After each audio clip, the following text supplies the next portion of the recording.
2. Open book. The next day was better, and worse.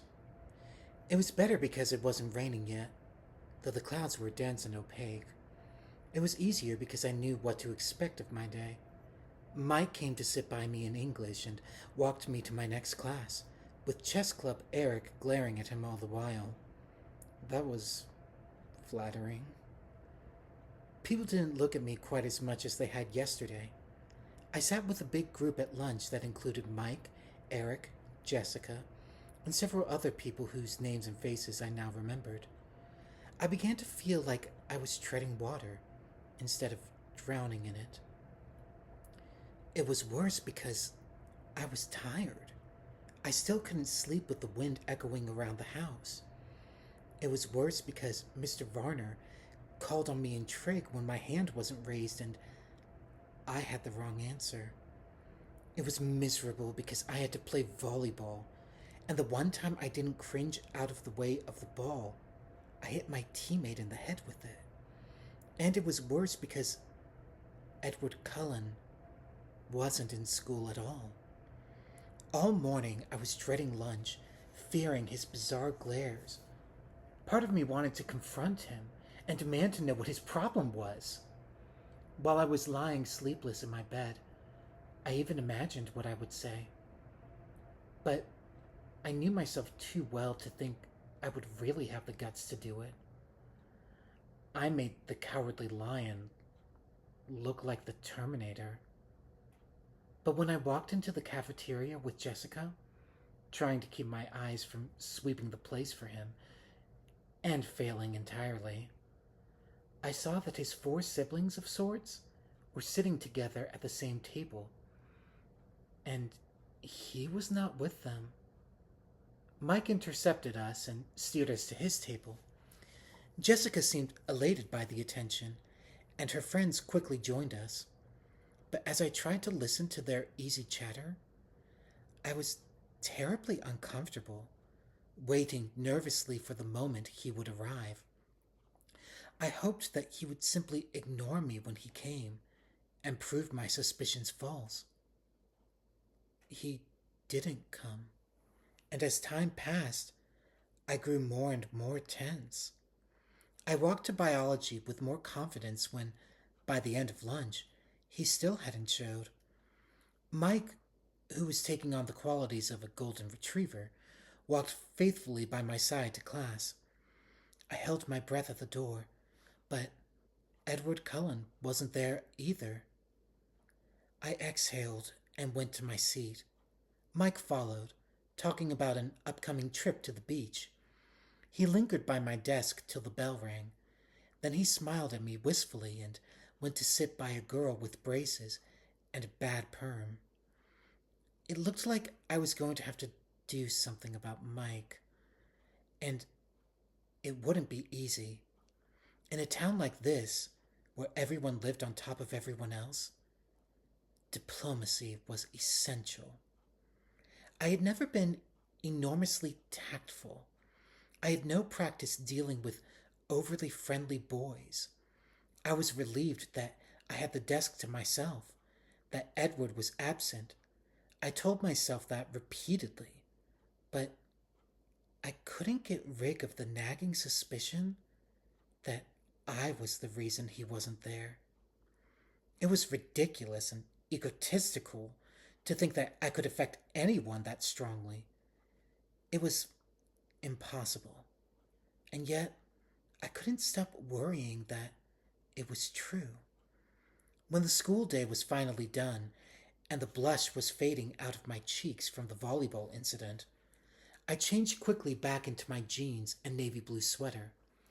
I hurried from the girls' locker room, pleased to find that I had successfully evaded my retriever friend for the moment. I walked swiftly out to the parking lot. It was crowded now with fleeing students. I got in my truck and dug through my bag to make sure I had what I needed. Last night, I discovered that Charlie couldn't cook much besides fried eggs and bacon, so I requested that I be assigned kitchen detail for the duration of my stay. He was willing enough to hand over the keys to the banquet hall. I also found out that he had no food in the house. So I had my shopping list and the cash from the jar in the cupboard labeled food money, and I was on my way to the thriftway. I gunned my deafening engine to life, ignoring the heads that turned in my direction, and backed carefully into a place in the line of cars that were waiting to exit the parking lot. As I waited, trying to pretend that the ear-splitting rumble was coming from someone else's car, I saw the two Cullens and the Hale twins getting into their car. It was the shiny new Volvo, of course. I hadn't noticed their clothes before. I'd been too mesmerized by their faces. Now that I looked, it was obvious that they were all dressed exceptionally well, simply but in clothes that subtly hinted at designer origins. With their remarkable good looks, the style with which they carried themselves, they could have worn dish rags and pulled it off. It seemed excessive for them to have both looks and money. But as far as I could tell, life worked that way most of the time. It didn't look as if it bought them any acceptance here. No, I didn't fully believe that.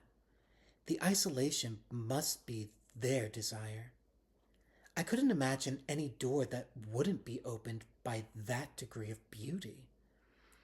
They looked at my noisy truck as I passed them, just like everyone else. I kept my eyes straight forward and was relieved when I finally was free of the school grounds. The thriftway was not far from the school, just a few streets south off the highway. It was nice to be inside the supermarket. It felt normal. I did the shopping at home, and I fell into the pattern of the familiar task gladly. The store was big enough inside that I couldn't hear the tapping of the rain on the roof to remind me where I was. When I got home, I unloaded all the groceries, stuffing them in wherever I could find an open space. I hoped Charlie wouldn't mind. I wrapped potatoes in foil and stuck them in the oven to bake, covered a steak in marinade, and balanced it on top of a carton of eggs in the fridge. When I was finished with that, I took my book bag upstairs. Before starting my homework, I changed into a pair of dry sweats, pulled my damp hair up into a ponytail, and checked my email for the first time. I had 3 messages. Bella, my mom wrote, write me as soon as you get in. Tell me how your flight was. Is it raining? I miss you already. I'm almost finished packing for Florida, but I can't find my pink blouse. Do you know where I put it? Phil says hi. Mom. I sighed and went to the next. It was sent 8 hours after the first. Bella, she wrote, why haven't you emailed me yet? What are you waiting for? Mom. The last one was from this morning. Isabella, if I haven't heard from you by 5:30 p.m. today, I'm calling Charlie. I checked the clock. I still had an hour, but my mom was well known for jumping the gun. Mom, calm down. I'm writing right now. Don't do anything rash. Bella. I sent that and began again. Mom, everything is great. Of course it's raining. I was waiting for something to write about. School isn't bad, just a little repetitive. I met some nice kids who sit by me at lunch. Your blouse is at the dry cleaners. You were supposed to pick it up Friday. Charlie bought me a truck. Can you believe it? I love it. It's old, but really sturdy, which is good, for me. I miss you too. I'll write again soon, but I'm not going to check my email every 5 minutes. Relax. Breathe. I love you. Bella. I had decided to read Wuthering Heights, the novel we were currently studying in English, yet again for the fun of it. And that's what I was doing when Charlie came home. I'd lost track of the time, and I hurried downstairs to take the potatoes out and put the steak in to broil. Bella? My father called out when he heard me on the stairs. Who else? I thought to myself. Hey, Dad. Welcome home. Thanks. He hung up his gun belt and stepped out of his boots as I bustled about the kitchen. As far as I was aware, he'd never shot the gun on the job, but he kept it ready. When I came here as a child, he would always remove the bullets as soon as he walked in the door. I guess he considered me old enough now not to shoot myself by accident, and not depressed enough to shoot myself on purpose. What's for dinner? He asked warily. My mother was an imaginative cook, and her experiments weren't always edible.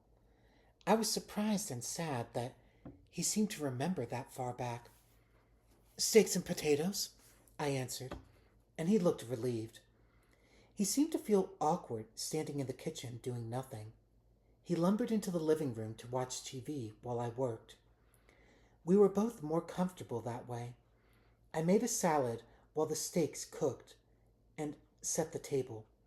I called him in when dinner was ready, and he sniffed appreciatively as he walked into the room. Smells good, Bill. Thanks. We ate in silence for a few minutes. It wasn't uncomfortable. Neither of us was bothered by the quiet. In some ways, we were well suited for living together. So, how did you like school? Have you made any friends? He asked as he was taking seconds. Well, I have a few classes with a girl named Jessica. I sit with her friends at lunch, and there's this boy, Mike, who's very friendly. Everybody seems pretty nice, with one outstanding exception. That must be Mike Newton. Nice kid, nice family. His dad owns the sporting goods store just outside of town. He makes a good living off all the backpackers who come through here. Do you know the Cullen family? I asked, hesitantly. Dr. Cullen's family? Sure. Dr. Cullen's a great man. The kids are a little different. They don't seem to fit in very well at school. Charlie surprised me by looking angry.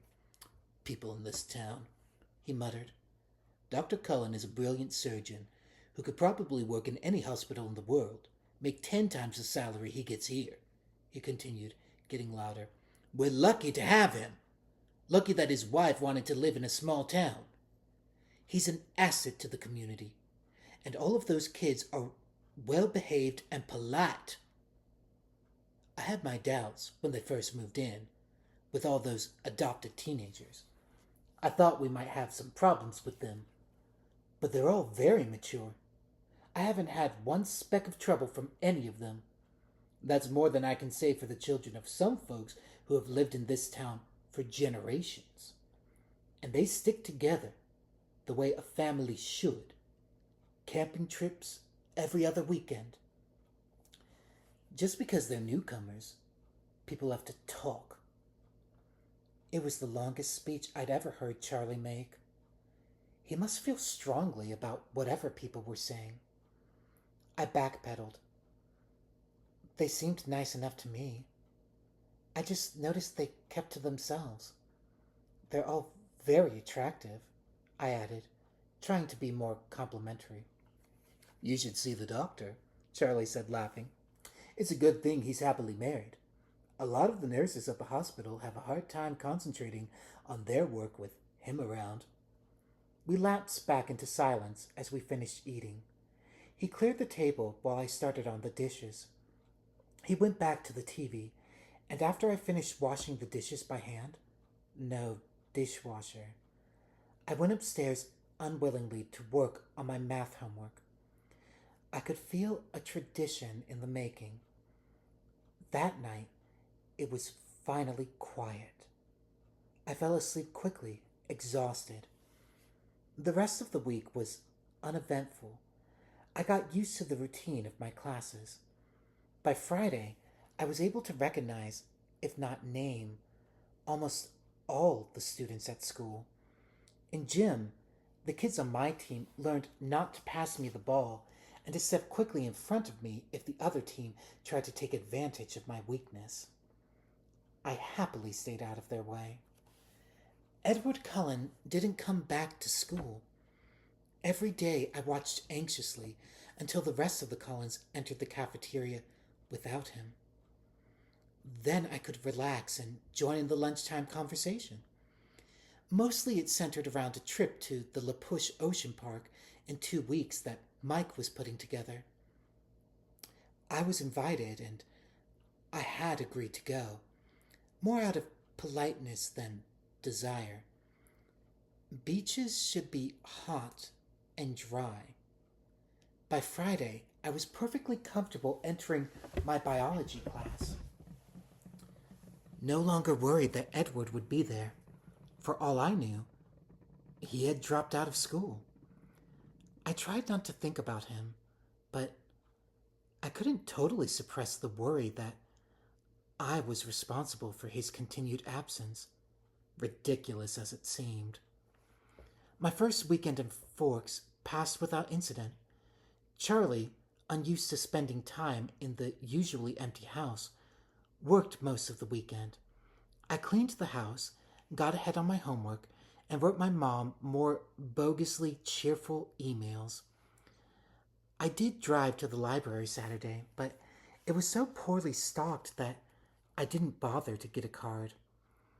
I would have to make a date to visit Olympia or Seattle soon and find a good bookstore. I wondered idly what kind of gas mileage the truck got and shuddered at the thought. The rain stayed soft over the weekend, quiet, so I was able to sleep well. People greeted me in the parking lot Monday morning. I didn't know all their names, but I waved back and smiled at everyone. It was colder this morning, but happily not raining. In English, Mike took his accustomed seat by my side. We had a pop quiz on Wuthering Heights. It was straightforward, very easy. All in all, I was feeling a lot more comfortable than I had thought I would feel by this point. More comfortable than I had ever expected to feel here. When we walked out of class, the air was full of swirling bits of white. I could hear people shouting excitedly to each other. The wind bit at my cheeks, my nose. "Wow," Mike said. "It's snowing." I looked at the little cotton fluffs that were building up along the sidewalk and swirling erratically past my face. Ew. Snow. There went my good day. He looked surprised. "Don't you like snow?" "No. That means it's too cold for rain, obviously. Besides, I thought it was supposed to come down in flakes, each one unique and all that. These just look like the ends of Q-tips." "Haven't you ever seen snow fall before?" he asked incredulously. "Sure I have." I paused. "On TV." Mike laughed, and then a big, squishy ball of dripping snow smacked into the back of his head. We both turned to see where it came from. I had my suspicions about Eric, who was walking away, his back toward us, in the wrong direction for his next class. Mike apparently had the same notion. He bent over and began scraping together a pile of the white mush. "I'll see you at lunch, okay?" I kept walking as I spoke. Once people start throwing wet stuff, I go inside. He just nodded, his eyes on Eric's retreating figure. Throughout the morning, everyone chattered excitedly about the snow. Apparently, it was the first snowfall of the new year. I kept my mouth shut. Sure, it was drier than rain until it melted in your socks. I walked alertly to the cafeteria with Jessica after Spanish. Mush balls were flying everywhere. I kept a binder in my hands, ready to use it as a shield if necessary. Jessica thought I was hilarious, but something in my expression kept her from lobbing a snowball at me herself. Mike caught up to us as we walked in the doors, laughing with ice melting the spikes in his hair. He and Jessica were talking animatedly about the snow fight as we got in line to buy food. I glanced toward that table in the corner out of habit, and then I froze where I stood. There were 5 people at the table. Jessica pulled on my arm. Hello, Bella. What do you want? I looked down. My ears were hot. I had no reason to feel self-conscious, I reminded myself. I hadn't done anything wrong. What's with Bella? Mike asked Jessica.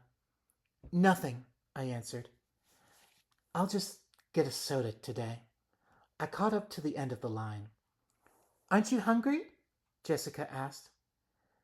Actually, I feel a little sick, I said, my eyes still on the floor. I waited for them to get their food and then followed them to a table, my eyes on my feet. I sipped my soda slowly, my stomach churning. Twice Mike asked with unnecessary concern how I was feeling. I told him it was nothing, but I was wondering if I should play it up and escape to the nurse's office for the next hour. Ridiculous. I shouldn't have to run away. I decided to permit myself one glance at the Cullen family's table. If he was glaring at me, I would skip biology, like the coward I was. I kept my head down and glanced up under my lashes. None of them were looking this way. I lifted my head a little. They were laughing. Edward, Jasper, and Emmett all had their hair entirely saturated with melting snow. Alice and Rosalie were leaning away as Emmett shook his dripping hair toward them. They were enjoying the snowy day, just like everyone else. Only they looked more like a scene from a movie than the rest of us. But aside from the laughter and playfulness, there was something different, and I couldn't quite pinpoint what that difference was. I examined Edward the most carefully. His skin was less pale, I decided. Flushed from the snow fight, maybe? The circles under his eyes much less noticeable. But there was something more. I pondered, staring, trying to isolate the change. Bella, what are you staring at? Jessica intruded, her eyes following my stare. At that precise moment, his eyes flashed over to meet mine. I dropped my head, letting my hair fall to conceal my face. I was sure, though, in the instant our eyes met, that he didn't look harsh or unfriendly as he had the last time I'd seen him. He looked merely curious again, unsatisfied in some way. Edward Cullen is staring at you, Jessica giggled in my ear. He doesn't look angry, does he? I couldn't help asking. No, she said, sounding confused by my question. Should he be? I don't think he likes me, I confided. I still felt queasy. I put my head back on my arm. The Cullens don't like anybody. Well, they don't notice anybody enough to like them. But he's still staring at you. Stop looking at him, I hissed. She snickered, but she looked away. I raised my head enough to make sure that she did, contemplating violence if she resisted. Mike interrupted us then, He was planning an epic battle of the blizzard in the parking lot after school and wanted us to join. Jessica agreed enthusiastically. The way she looked at Mike left little doubt that she would be up for anything he suggested. I kept silent. I would have to hide in the gym until the parking lot cleared. For the rest of the lunch hour, I very carefully kept my eyes at my own table. I decided to honor the bargain I'd made with myself. Since he didn't look angry, I would go to biology. My stomach did frightened little flips at the thought of sitting next to him again. I didn't really want to walk to class with Mike as usual. He seemed to be a popular target for the snowball snipers. But when we went to the door, everyone besides me groaned in unison. It was raining, washing all traces of the snow away in clear, icy ribbons down the side of the walkway. I pulled my hood up, secretly pleased. I would be free to go straight home after gym. Mike kept up a string of complaints on the way to Building 4.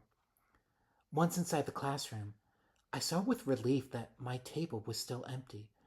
Mr. Banner was walking around the room, distributing one microscope and box of slides to each table. Class didn't start for a few minutes, and the room buzzed with conversation. I kept my eyes away from the door, doodling idly on the cover of my notebook. I heard very clearly when the chair next to me moved, but my eyes stayed carefully focused on the pattern I was drawing. "Hello," said a quiet, musical voice. I looked up, stunned that he was speaking to me. He was sitting as far away from me as the desk allowed, but his chair was angled toward me. His hair was dripping wet, disheveled. Even so, he looked like he'd just finished shooting a commercial for hair gel. His dazzling face was friendly, open, a slight smile on his flawless lips, but his eyes were careful. "My name is Edward Cullen," he continued. "I didn't have a chance to introduce myself last week. You must be Bella Swan." My mind was spinning with confusion. Had I made up the whole thing? He was perfectly polite now. I had to speak. He was waiting. But I couldn't think of anything conventional to say. "How do you know my name?" I stammered. He laughed a soft, enchanting laugh. "Oh, I think everyone knows your name. The whole town's been waiting for you to arrive." I grimaced. I knew it was something like that. "No," I persisted stupidly. "I meant, why did you call me Bella?" He seemed confused. "Do you prefer Isabella?" "No, I like Bella," I said. "But I think my dad, must call me Isabella behind my back. That's what everyone here seems to know me as." I tried to explain, feeling like an utter moron. "Oh." He let it drop. I looked away awkwardly. Thankfully, Mr. Banner started class at that moment. I tried to concentrate as he explained the lab we would be doing today. The slides in the box were out of order.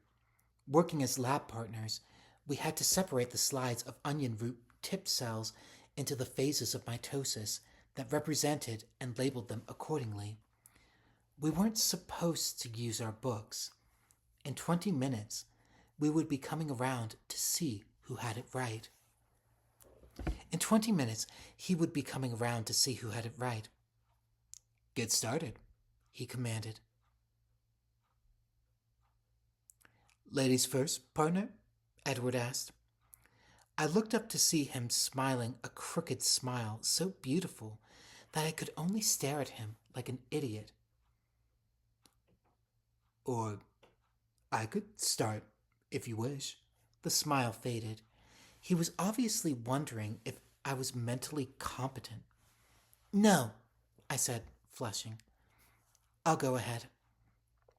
I was showing off. Just a little.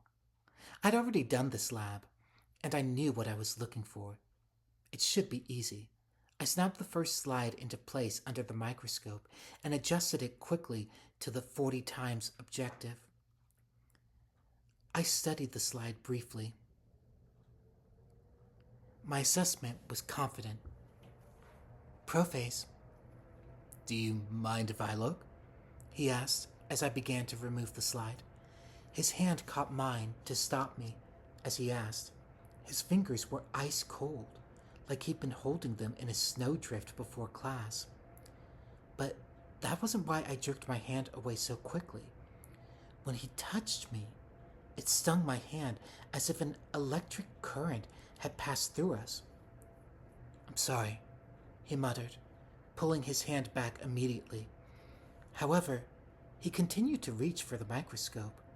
I watched him, still staggered, as he examined the slide for an even shorter time than I had.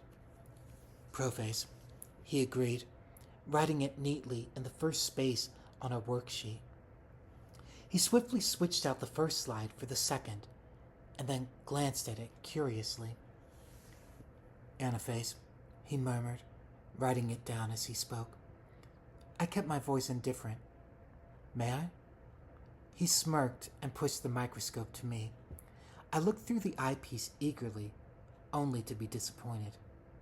Dang it, he was right. Slide 3? I held out my hand without looking at him. He handed it to me. It seemed like he was being careful not to touch my skin again. I took the most fleeting look I could manage. Interface. I passed him the microscope before he could ask for it. He took a swift peek and then wrote it down. I would have written it while he looked, but his clear, elegant script intimidated me. I didn't want to spoil the page with my clumsy scrawl. We were finished before anyone else was close. I could see Mike and his partner comparing 2 slides again and again, and another group had their book open under the table, which left me with nothing to do but try to not look at him. Unsuccessfully. I glanced up, and he was staring at me. That same inexplicable look of frustration in his eyes. Suddenly, I identified that subtle difference in his face. Did you get contacts? I blurted out unthinkingly. He seemed puzzled by my unexpected question. No. Oh, I mumbled. I thought there was something different about your eyes. He shrugged and looked away. In fact, I was sure there was something different. I vividly remembered the flat black color of his eyes the last time he'd glared at me. The color was striking against the background of his pale skin and his auburn hair. Today, his eyes were a completely different color. A strange ochre, darker than butterscotch, but with the same golden tone. I didn't understand how that could be, unless he was lying for some reason about the contacts. Or maybe Forks was making me crazy in the literal sense of the word. I looked down. His hands were clenched into hard fists again.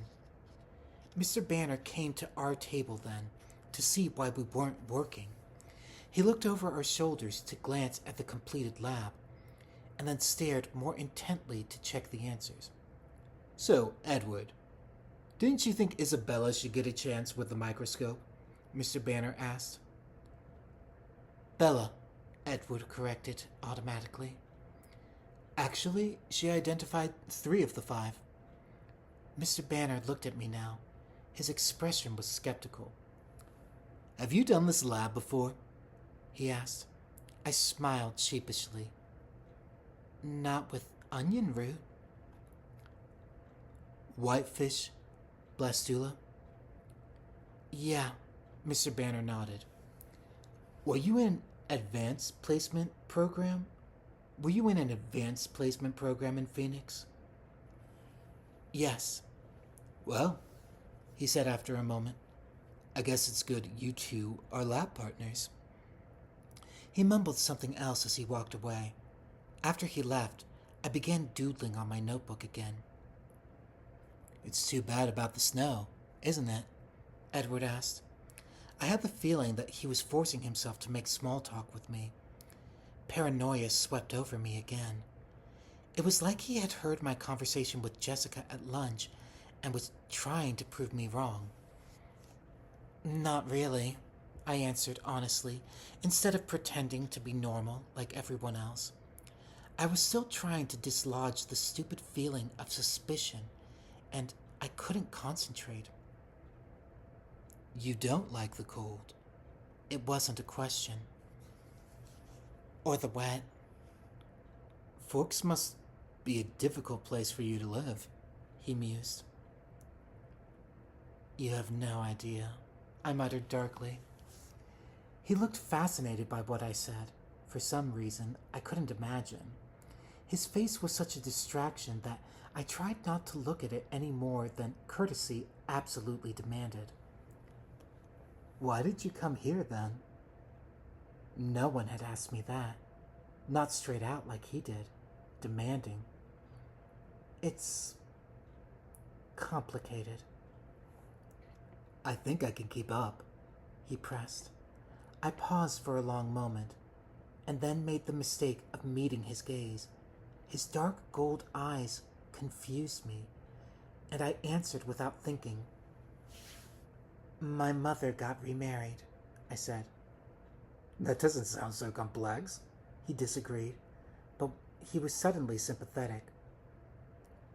When did that happen? Last September? My voice sounded sad, even to me. And you don't like him?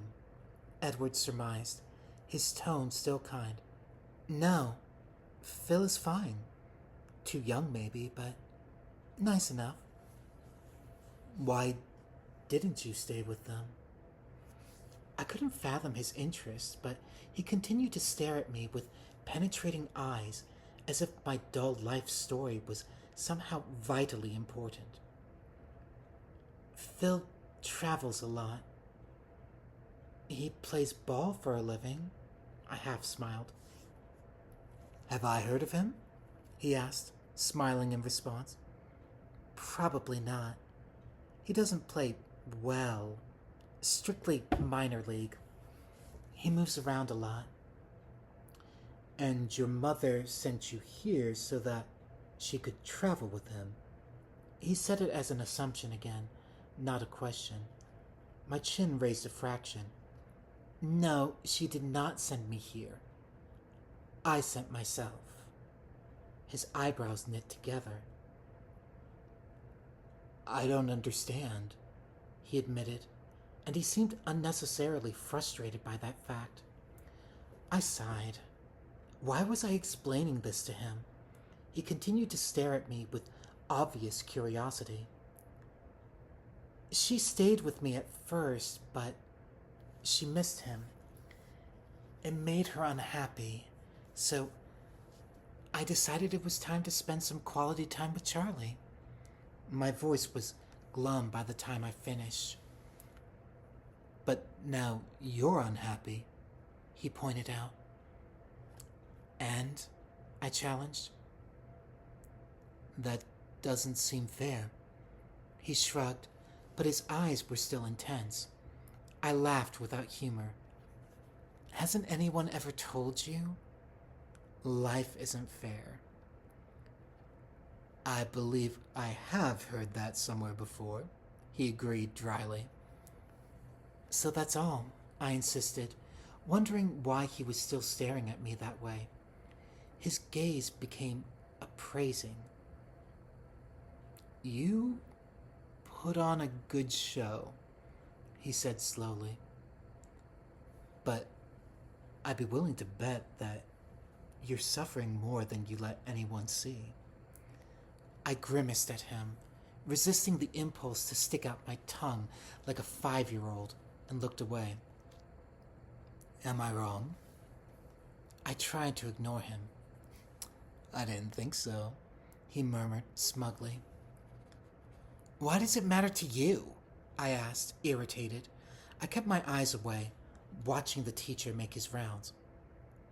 That's a very good question, he muttered, so quietly that I wondered if he was talking to himself. However, after a few seconds of silence, I decided that was the only answer I was going to get. I sighed, scowling at the blackboard. Am I annoying you? He asked. He sounded amused.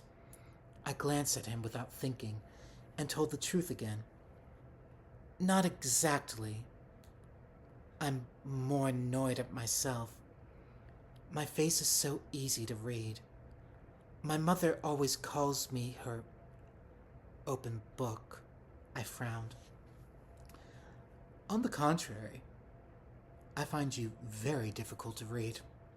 Despite everything that I'd said and he'd guessed, he sounded like he meant it.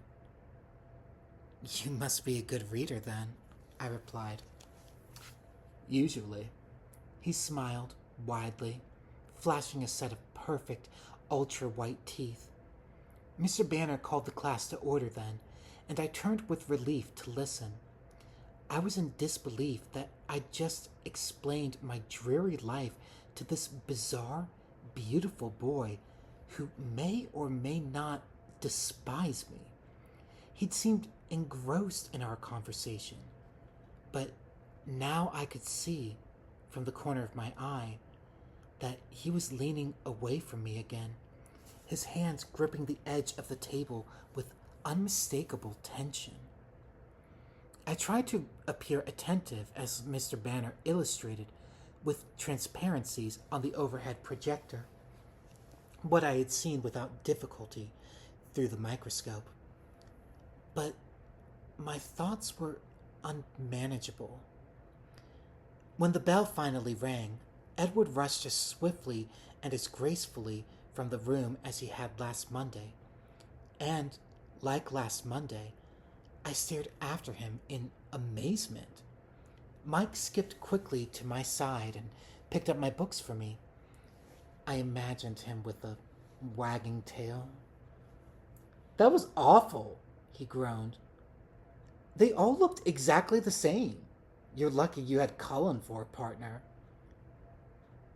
I didn't have any trouble with it, I said, stung by his assumption. I regretted the snub instantly.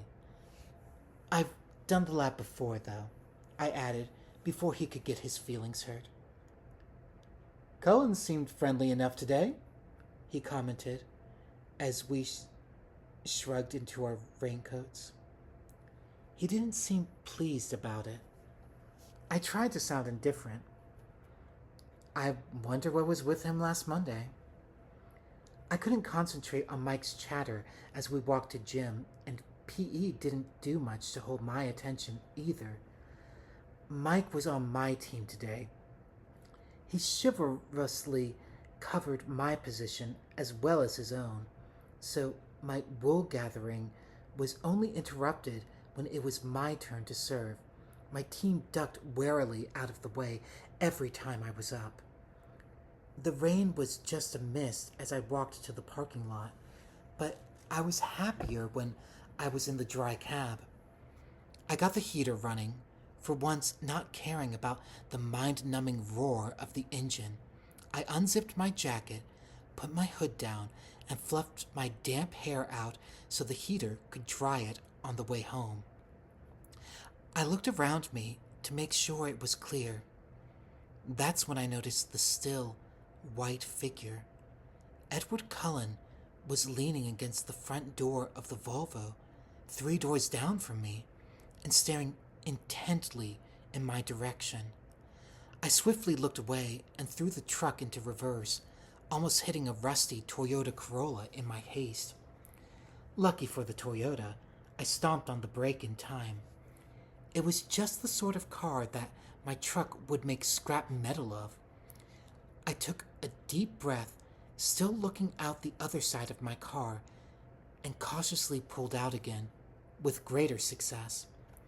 I stared straight ahead as I passed the Volvo, but from a peripheral peek, I would swear I saw him laughing.